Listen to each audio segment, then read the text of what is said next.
신약성경 248쪽 로마서 7장 7절에서 14절까지의 말씀 찾으신 줄로 알고 한 목소리로 묵독하겠습니다. 그런즉 우리가 무슨 말을 하리요? 율법이 죄냐? 그럴 수 없느니라. 율법으로 말미암지 않고는 내가 죄를 알지 못하였으니 곧 율법이 탐내지 말라 하지 아니하였더라면 내가 탐심을 알지 못하였으리라. 그러나 죄가 기회를 타서 계명으로 말미암아 내 속에서 온갖 탐심을 이루었나니 이는 율법이 없으면 죄가 죽은 것입니다. 전에 율법을 깨닫지 못했을 때에는 내가 살았더니 계명의 이름에 죄는 살아나고 나는 죽었도다. 생명에 이르게 할 그 계명이 내게 대하여 도리어 사망에 이르게 하는 것이 되었도다. 죄가 기회를 타서 계명으로 말미암아 나를 속이고 그것으로 나를 죽였는지라. 이로보건대 율법은 거룩하고 계명도 거룩하고 의로우며 선하도다. 그런즉 선한 것이 내게 사망이 되었느냐? 그럴 수 없느니라. 오직 죄가 죄로 드러나기 위하여 선한 그것으로 말미암아 나를 죽게 만들었으니 이는 계명으로 말미암아 죄로 심히 죄되게 하려 함이라. 우리가 율법은 신령한 줄 알거니와 나는 육신에 속하여 죄 아래에 팔렸도다. 아멘. 그 말씀 듣기에 앞서서 잠시 우리 마음을 하나님께 드리고 좀 더 말씀 듣기에 앞서서 준비되어지는 시간을 갖도록 하겠습니다. 기도하시겠습니다.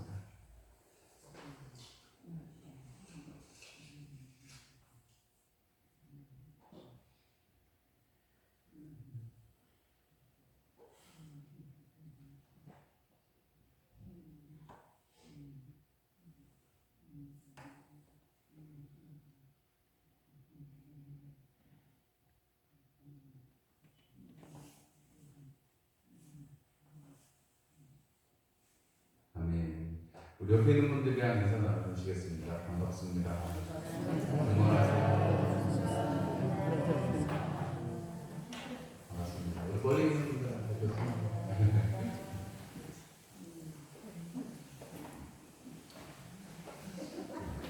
반갑습니다, 여러분. 제가 무슨 말을 못하겠어요. 이번 주만 지나면 부연이 좀 안정이 되겠다 싶은 얘기를 한 목사님하고 나눴더니 그 다음 날부터 바로 다섯 명 이렇게 챙겨요.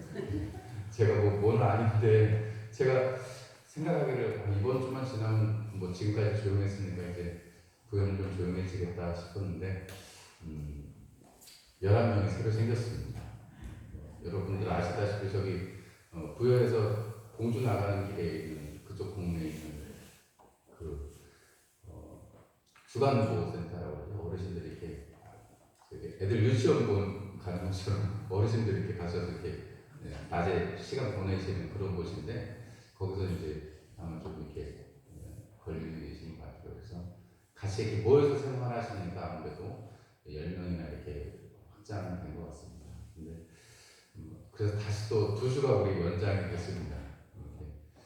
여러분들 조금 힘드시겠지만 가급적이면 뭐 읍내 안 나가시면 되는 거고 이렇게 다니셔도 이렇게 마스크 잘 쓰시고 다니시는 것도 괜찮아요. 그냥 마스크만 잘 쓰시고 다니시면 되고 어디 들어가시면 거기 있는 거 이렇게 손 소독하는 거 이렇게 손 잘 소독하시면 그러면 뭐 걸릴 일이 틀림없이 없습니다. 너무 걱정 안 하셔도 돼요. 꼼짝 말고 집에만 있어야지 그러시면 안 되고 오히려 잘 조심해서 다니시면 돼요. 너무 막 팔랑팔랑 다니면 안 되지만 우리가 이게 다니시는데 너무 두려워하실 필요는 없습니다. 물론 조심은 하셔야죠. 그러나 우리가 이렇게 너무 과도하게 여러분 겁먹지 않으셨으면 좋겠습니다. 왜냐하면 여러분 우리는 뭐 살아도 하나님께 영광이고 죽어도 하나님께 영광이니까요. 그렇죠? 다만 우리가 걱정하는 건 다른 사람들한테 피해를 줄까 봐 그런 거지. 여러분 우리가 뭐 걸려서 뭐 어떻게 된다고 해도 우리는 겁날 건 없잖아요. 그죠? 사람에게 한 번 죽는 것은 정해진 것이고 그 후에는 심판이 있다고 히브리서 9장 27절 말씀에 말씀하고 있습니다. 누구나 다 이 말씀에서 벗어나지 않습니다. 사람에게 죽는 것은 딱 정해진 거라는 거죠. 죽음이라는 것은 사실은 정해진 것입니다. 오늘 말씀 제목이 율법이 아니라 죄가 죽게 한다. 네, 로마서 7장 7절에서 14절 말씀에 우리가 쭉 읽어보면 우리가 오해하는 것이 율법 때문에 우리가 죽게 됐구나 이런 생각을 하기가 쉬운데 사도 바울이 말씀하는 것은 율법은 사람을 죽게 하려고 하나님이 주신 것이 아니다라는 것입니다. 죄가 그렇게 한다는 것이죠. 죄가 그렇게 역사한다는 것입니다. 오늘 그러면서 사도 바울이 하신 말씀 가운데 탐심을 가지고 얘기를 합니다. 그런데 야고보서는 야고보서 1장 15절 말씀에 욕심이 잉태한 즉 죄를 낳고 죄가 장성한 즉 사망을 낳느니라 그랬습니다. 욕심이 죄를 낳고 죄가 장성해서 사망을 낳는다 이렇게 성경은 밝히 말씀하고 있습니다. 그러니까 우리의 삶에 사망, 죽는 것은 어차피 정해져 있는데 이 육신의 죽음은 어차피 한 번은 정해져 있는데 우리에게 중요한 것은 육신의 죽음이 중요한 게 아니고 우리가 영적으로 살아가고 영적으로 하나님을 바라고 교회를 왜 다닌다고요? 영생하려고요. 하나님께 영광을 드린다 이건 두 번째 얘기고 사실 그게 첫 번째 얘기여야 하지만 그냥 지극히 개인적으로 한번 생각해 보시면 여러분들 만약에 영생이 없으면 예수님 믿으시겠어요? 믿으시겠어요? 안 믿으시겠어요? 저 같으면 안 믿어요. 만약에 이생뿐이면 우리가 지금 육신이 그냥 쓰러져서 없어지는 이생뿐이면 저는 좀 힘들고 어렵고 뭐 이래도 예수 안 믿을 것 같아요. 아니 영생 시켜주신다니까 믿는 거죠. 거기에 영생이 있다니까요. 내가 아직 살아보지 못해서 모르겠어요. 제가 우리 권사님들 자녀님처럼 오래 안 살아봐서 저는 모르겠어요. 뭐 그 다음이 근데 죽음은 태어나는 건 순간 있어도 가는 건 순서가 없다잖아요. 우리가 언제 육신의 죽음을 맞이할지 모릅니다. 그러나 사도 바울이 오늘 이 말씀 가운데서 말씀하는 것은 그 육신의 죽음이 문제가 아니고 우리 영의 죽음이 우리 영이 어떻게 사망에 이르느냐가 문제라는 거죠. 그리고 그 사망을 우리 가운데서 벗어나게 하시려고 누가 오셨다는 거예요? 예수 그리스도가 오셨다는 거죠. 여러분 예수 그리스도께서 우리로 하여금 하나님을 믿는 그 믿음을 통해서 예수님이 십자가 지는 그 사건을 통해서 우리로 하여금 하나님 안에서 어떤 것을 하게 하신다고요? 지난주에 들었습니다. 뭐예요? 우리로 하여금 영생의 열매를 맺게 하신다는 것입니다. 여러분 기쁘시죠?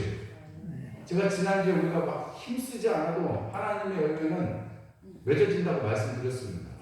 맞죠? 저는 저 밭에다가 지금 열심히 다 심었습니다. 고추까지 다 심었어요.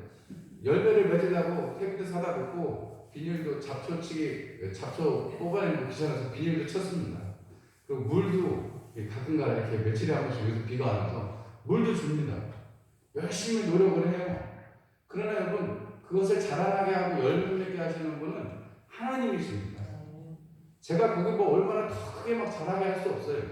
물론 조금 더 도움은 될 수 있겠습니다만 그것을 자라나게 하시는 분은 하나님이세요. 그 가운데 역사하시는 분은 하나님이십니다.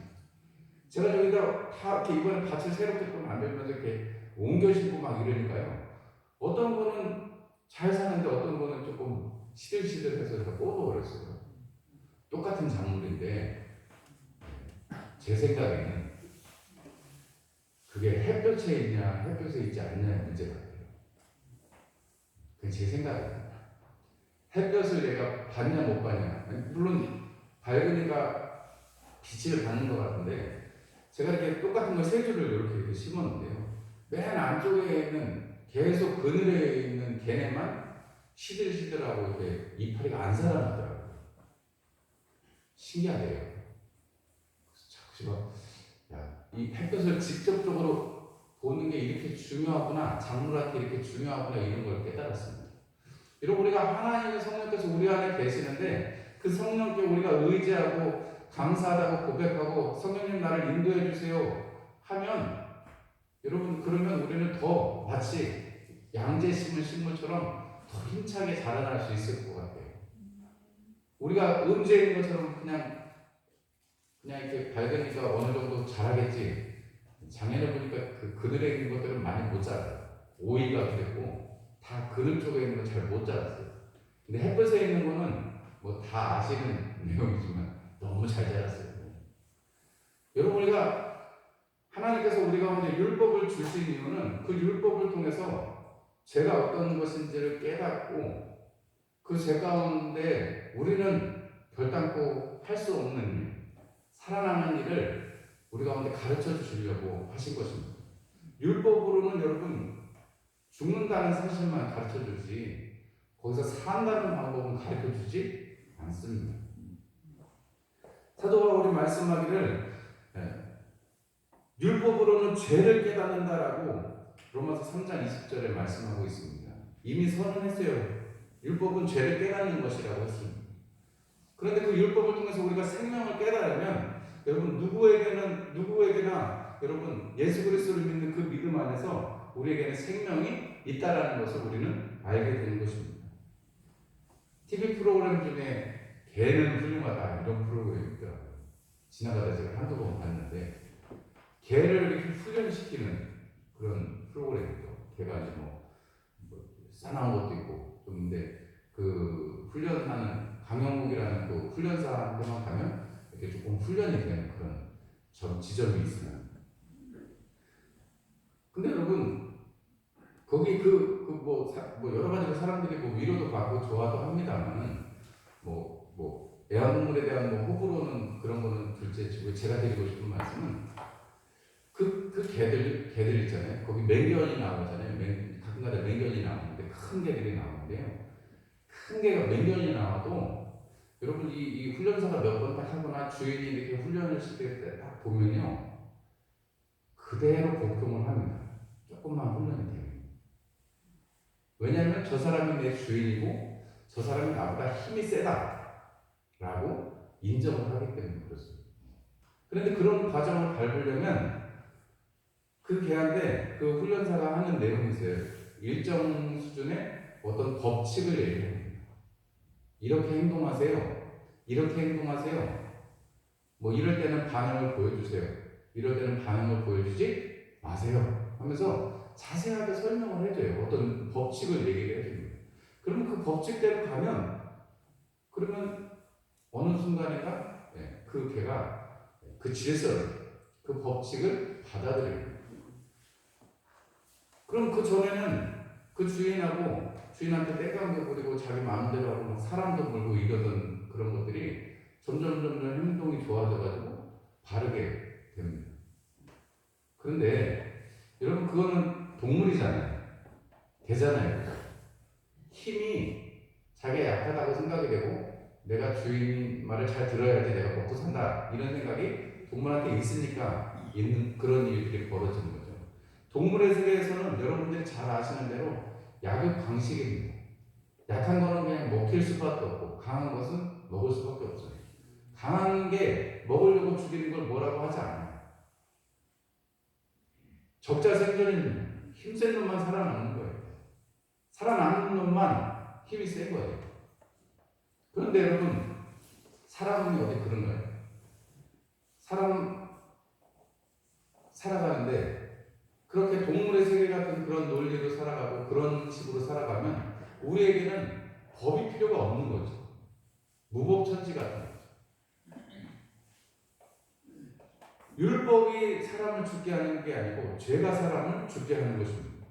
오늘 여기 말씀하시는 이 내용을 우리가 오늘 한 번 더 깊게 생각해 보면 우리가 평소에 관심을 기울이고 있는 것이 어떤 것인지 우리가 더 관심을 우리가 어떤 것에 더해야 될지를 한번 생각을 해보는 이 시간이 되면 좋겠습니다.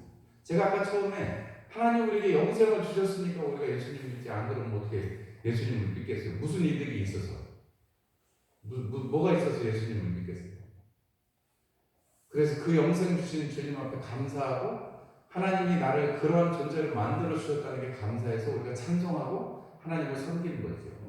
여러분 우리가 하나님 앞에 이 구원과 영생에 얼마나 감사하는 것인지를 우리는 눈이 띄어져서 그것을 알고 감사합니다. 여러분 다 감사하시죠? 예수님으로 말미암아서 내게 영생 주시고 감사하시죠?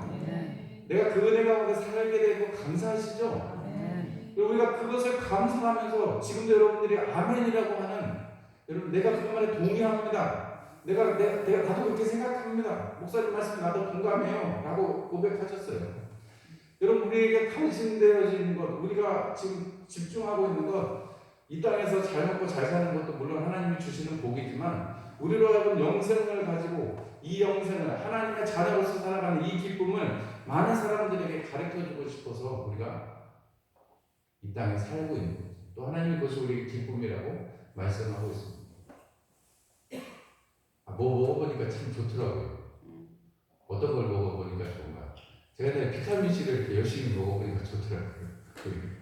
지선님도 메가도스 얘기 많이 해주셨는데 비타민C를 먹으니까 피곤한 게 좀 덜한 것 같고요. 느낌만 그랬던 것 같기도 하고. 근데 분명한 거는 감기가 잘 안 걸리더라고요. 비타민C를 먹었더니 감기가 잘 안 걸리더라고요.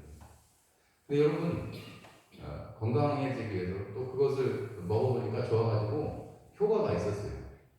그럼 여러분 나랑 좀 친한 사람들이나 어떻게 얘기하다 보면 내가 그 관심 있으니까 얘기가 뭐에 가게 돼요? 야, 내가 비타민C 먹었는데 좋더라. 내가 비타민C 먹었더니 좀 필요한 게 덜하고 몸이 좀 좋아. 야, 전문가가 그러는데 의사 훌륭한 사람들이 그러는데 비타민C 많이 먹으면 뭐 암도 있고 다 좋아진다더라. 이런 얘기를 하게 되잖아요. 그죠? 다 그래 보신 적 있으시죠? 하다못해 우리 읍내에 뭐 맛있는 여기 가다 보니까 무슨 그 뭐죠? 매기 매운탕집인가 없어지고 새로 무슨 막국수집이 생겼던데요. 막국수에다가 저는 아직 한 번도 안 가봤습니다. 근데 막국수 드시면 숯불고기가 공짜 이렇게 쓰더라고요. 지나가다 보니까. 근데요, 제가 이거 이렇게 벌써 이제 오래됐잖아요. 제가 지나다니다 보면 그 안드레라는 매기 매운탕집 있을 때는 점심 때 지나가도 차가 몇 대 서 있는 걸 본 적이 없습니다. 근데 그 집이 광고를 열심히 하더라고요. 이렇게 인터넷에도 광고를 하고 열심히 광고를 해요. 근데 보면 야, 저 집 저렇게 점심시간에도 사람 오는데 좀 장사가 되려나 싶었어요. 근데 어느 순간에 문을 닫고 이렇게 좀 새롭게 하는 것 같더니 막국수집이 생겼어요. 근데 며칠 전에 점심 때 우연히 지나가게 되다 보니까요. 차가 빽빽해요. 그 뭐 막국수가 뭐라고 사람들이 아마 고기를 더 줘서 그런 것 같은데 고기를 더 줘서 그런 것 같아요. 안 먹어봤어요. 근데 제가 지나가다가 점심시간에 차가 이렇게 많은 거 보니까 야, 언제 가서 한번 먹어봐야 되겠다 이런 생각이 들더라고요. 여러분들도 제 얘기 들으니까 한번 가보고 싶지 않으세요? 좋은 거, 맛있는 거. 여러분 이런 거 얘기만 들어도 야, 나도 한번 해봐야지, 나도 한번 그렇게 해봐야지 그런 생각이 들잖아요, 여러분. 여러분들 우리가 사람들은 이렇게 겉으로 드러나는 것, 우리가 가지고 있는 것에 대해서는 관심이 많습니다. 그리고 그거를 이루어보고 싶습니다. 왜냐하면 사람들한테 다 욕심이 있거든요. 좋은 거 먹고 싶고 잘 살고 싶고 다 그런 욕심이 있어요. 없으세요? 있어요. 제가 요새 사치를 부리는 게 있습니다. 커피를 여기서 뭐 나가서 마실 수 없으니까요. 커피를 사가지고 이렇게 마시는데 전에는 이 500g에 7,000원짜리가 8,000원짜리 맛있는 커피가 있어가지고 그거를 이렇게 사다가 이렇게 먹었어요. 근데 조금 시간이 지나니까 좀 맛있는 것도 먹어봐야죠. 어쩌다가 17,000원짜리를 샀습니다. 500g에 17,000원짜리. 근데 맛이 달라요. 더 이상 이제 싼 거는 못 먹겠어요. 입이 고급이 되어버렸어요. 그래서 제가 혼자 스스로 위로하기를 아니 다른 거는 내가 다 아끼는데 이것만 내가 사치를 한번 부려야 봐야 되겠다. 그래서 지금은 이제는 뭐 이제 맛있는 커피를 제가 준비해놨어요. 커피 드시고 싶으면 오세요. 커피 타드릴게요. 저한테만 맛있는지 모르겠습니다. 근데 확실히 7,000원짜리하고 17,000원짜리하고 다르더라고요. 진짜 실없는 소리를 설교 중에 하려고 하는 게 아니고 여러분 우리가 좋은 게 있으면 나눠주고 싶고 함께하고 싶고 그래요. 여러분 안에 영생이 있습니다. 죄가 우리를 사망에 이르게 하지 하나님이 주신 말씀이 우리를 사망에 이르게 하지 않습니다. 너 이거 생명나무 이거 선악과 먹지 마. 주님이 말씀하셨어요. 선악과를 먹지 말아라 말씀하셨습니다. 그 말씀이 악한 말씀이에요. 우리가 이 말씀이 어렵게 느껴질 수 있는데 생명에 이르게 할 그 계명이 도리어 내게 사망에 이르게 되었다. 하나님 선악과를 먹지 말라고 했는데 뱀이 와서 하와에게 물어보니까 그 말 속에서 섞이는 그 와중에 하나님의 말씀을 잊어버리고 선악과를 따먹게 됩니다. 결과는 뭐예요? 하나님에게서도 분리되는 거죠. 에덴 동산에서 쫓겨나는 것입니다. 하나님과의 관계가 어그러지는 거죠. 하나님의 말씀, 선악과를 먹지 말아라, 동산 중앙에 있는 실과를 먹지 말아라 한 그것이 아담과 하와를 죽이려고 하나님이 주신 거예요. 그거는 안 된다. 그거는 내가 다른 건 다 하지만 너 그거는 하지 말아라. 이유는 하나님이 안 가르쳐 주셨어요. 물론 하나님과 같이 되는 것을 하나님 원치 않으신다. 뭐 이런 생각을 할 수 있겠습니다만 하나님이 그냥 명령하신 것입니다. 여러분 율법이라는 것은 그냥 명령되어진 것입니다. 여러분 지금 이제 저기 부여 나가다 보면 가속 카메라가 많이 생겼는데 60km에서 50km로 줄었어요.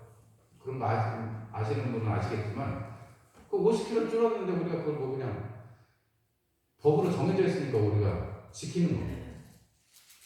60km에서 50km 내리면은 사고가 많이 줄어든대요. 여러분 그런 건 그냥 아예 차를 안 타고 다녀야 돼요. 아예 그냥 10km로만 다녀야 돼요. 여러분 고속으로 달릴 때는 고속으로 달리고 뭐 상황에 따라서 다른 거지 60km보다 그러면 40km로 달리거나 아니면 전부 다 그냥 어린이 보호구역까지 30km로 달리면 사고 안 날 거 아니에요. 운전하는 사람은 답답해가지고 병원에 이렇게 답답증을 호소하는 사람들이 많이 늘어나겠지만 아니 교통사고,율을 낮추려고 하면 아예 뭐 30km, 20km만 달리면 되죠. 운전하시는 분들은 제가 무슨 말씀 드리는지 알 거예요.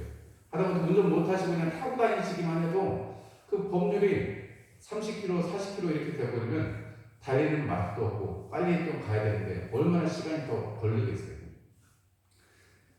그러나요 우리가 그 법이 딱 제정이 되었으면 우리가 그것을 지키는 것입니다. 그것을 지킴으로 해서 우리 전체적인 질서가 잡히고 사람들 안에 요구하는 그러한 일들이 이루어지게 되는 것입니다.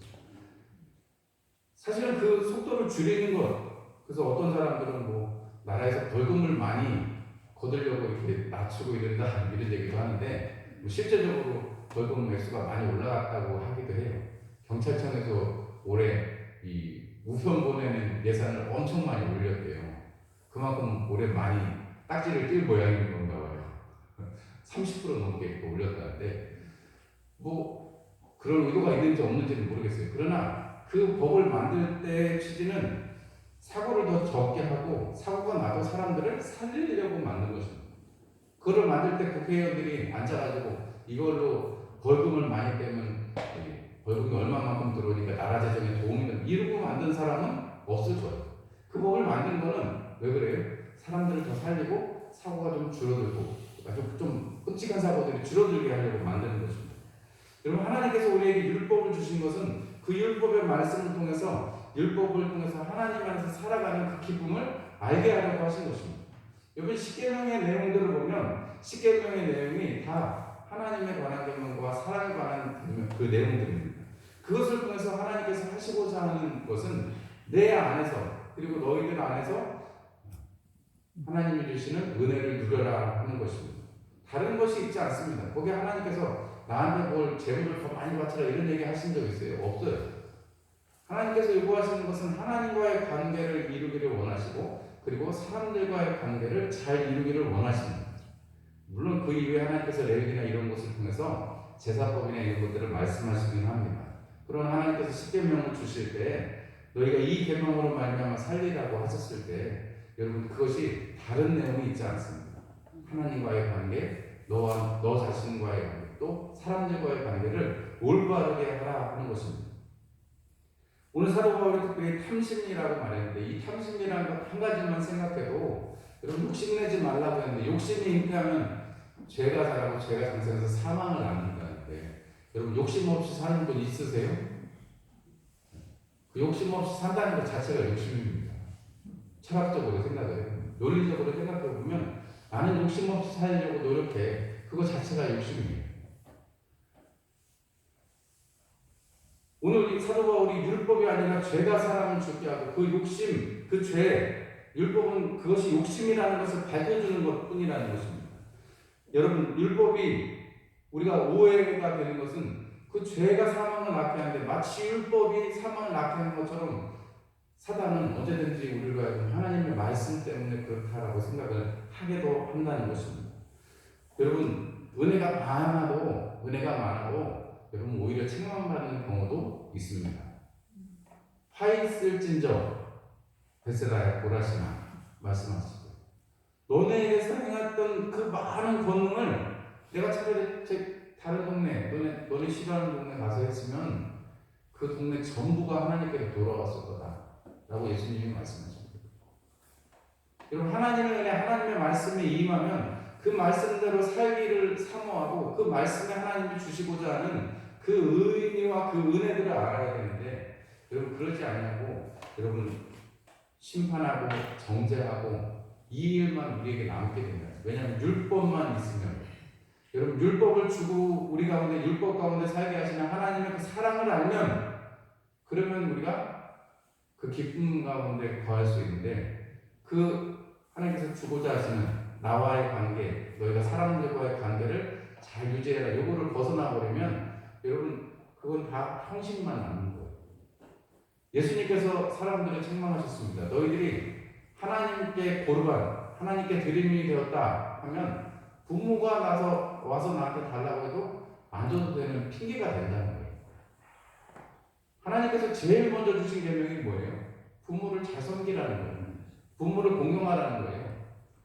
하나님에 대한 계명 말고 사람에 대한 관계의 그 계명을 주시는데 첫째가 뭐예요?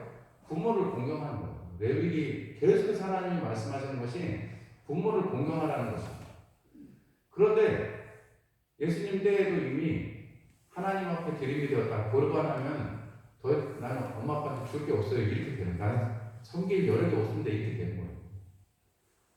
여러분, 그러나 하나님께서 원하시는 것은 율법을 통해서 사람들을 죽이거나 정죄하거나 없이 하려고 하시는 것이 아니라 오히려 그것을 통해서 하나님 앞에 관계를 좋게 하는 데 쓰이는 것입니다. 다윗이 제사장만 먹을 수 있는 식물을 먹었습니다. 예수님께서 그것을 들어서 사람들에게 말씀하십니다. 다윗이 제사장만 먹을 수 있는 음식을 먹은 거 기억하지 못하느냐라고 말합니다. 이 레위기에는 제사장만 먹는 음식을 다른 사람이 먹으면 안 돼요. 절대 안 됩니다. 그런데 예수님께서는 다윗이 그렇게 한 일을 들어서 그 제사장만 먹을 수 있는 그 음식을 함께 먹는다는 것이 어떤 의미이고 하나님께서 그것을 베풀어 주시는 것이 어떤 의미인지를 말씀하시는 것입니다. 여러분, 척하면 그 다음에 뭐가 나와야 돼요? 척 나와야죠. 척하면 척한다. 여러분, 우리가 하나님의 마음을 여러분 시원하게 해드리는 저와 여러분들이 되면 좋겠습니다. 여러분, 우리 육체를 십자가와 함께 못 박게 하시고 주님 안에서 우리 다시 살게 하셨는데, 하나님 우리가 이제는 내가 사는 것이 아니라 내 안에서 예수님이 사시는 것이다라고 말하는 그 사도 바울의 갈라디아의 고백처럼 우리가 하나님과 함께 동행하고 이 땅에 살면서 여러분 우리가 죄를 십자가에 못 박고 여러분 우리가 주님으로 살아가는 여러분들이 되시기를 부탁을 드립니다. 나는 예수님과 함께 십자가에 못 박혔습니다.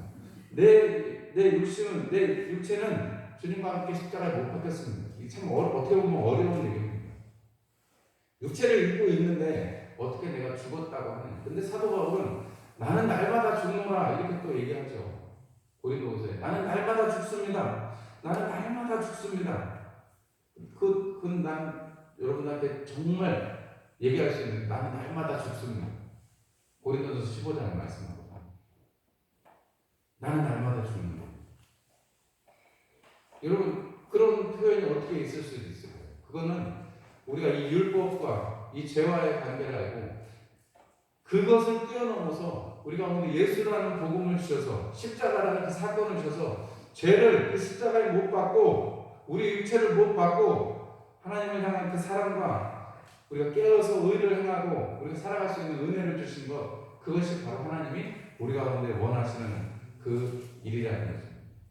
오늘 사도 바울이 6장, 7장 계속해서 넘어가면서 율법에 대해서 말씀합니다. 율법을 지키는 게 나쁜 게 아닙니다. 중요한 것은 율법을 지키되 여러분 그 안에 무엇이 있다는 거예요? 생명이 있다는 것입니다. 관계가 있다는 것입니다. 여러분 그것이 관계를 전혀 도외시하는 것이라면 여러분 그 율법을 오히려 폐하는 것이 낫다라고 오히려 주님은 말씀하십니다. 관계가 더 중요하다는 거예요. 여러분 우리가 날마다 죄를 짓고 살아가는 연약한 사람들입니다. 맞죠? 저나 여러분들이나 연약한 사람들이에요. 그래서 우리가 기도하면 늘 그렇게 부족한 우리의 모습을 나타냅니다. 고백합니다. 그러나 나를 사랑하사 나를 위해서 십자가 지신 주님을 생각하면 여러분 우리는 그 안에서 날마다 또한 새롭게 태어나는 것입니다. 사도 바울이 나는 날마다 나는 단언한다 나는 자랑한다 라고 말하면서 나는 날마다 죽는다고 했습니다. 그럼 여러분 우리가 사도 바울처럼 살기를 원하고 사도 바울의 그 삶이 여러분 우리의 삶이 되기를 소망하지 않으세요? 나도 믿음의 선진들처럼 살기를 소망하잖아요. 내가 믿음 있는 자로 살아가기를 소망하잖아요. 그렇다면 우리의 믿음은 바로 하나님께서 우리에게 말씀하신 율법은 죄를 드러내고 죄는 죽을 수밖에 없는 것이라는 걸 알려주지만 반대로 그 반대의 지경에서 우리가 살 수 있는 길은 그러면 어디로 가야 된다는 거예요? 십자가 아래로 가야 된다는 거예요. 그 십자가로만 우리는 살아갈 수 있다는 거죠. 율법이 아니라 죄가 우리를 죽게 하지만 죽을 수밖에 없는 우리를 살리는 것은 바로 예수 그리스도시다라는 거죠. 오늘 이 말씀에 여러분들이 주목하시고 이 한 주간도 나를 살리신 예수, 나를 살리신 예수, 나를 주님 안에서 영생을 얻게 하시고 또 영원히 주님의 나라에 머무르게 하실 예수, 그 주님께 영광을 드립니다. 이렇게 찬송하시는 여러분과 제가 되기를 주님의 이름으로 축원합니다. 우리 함께 찬송 드리겠습니다. 찬송 306장 찬송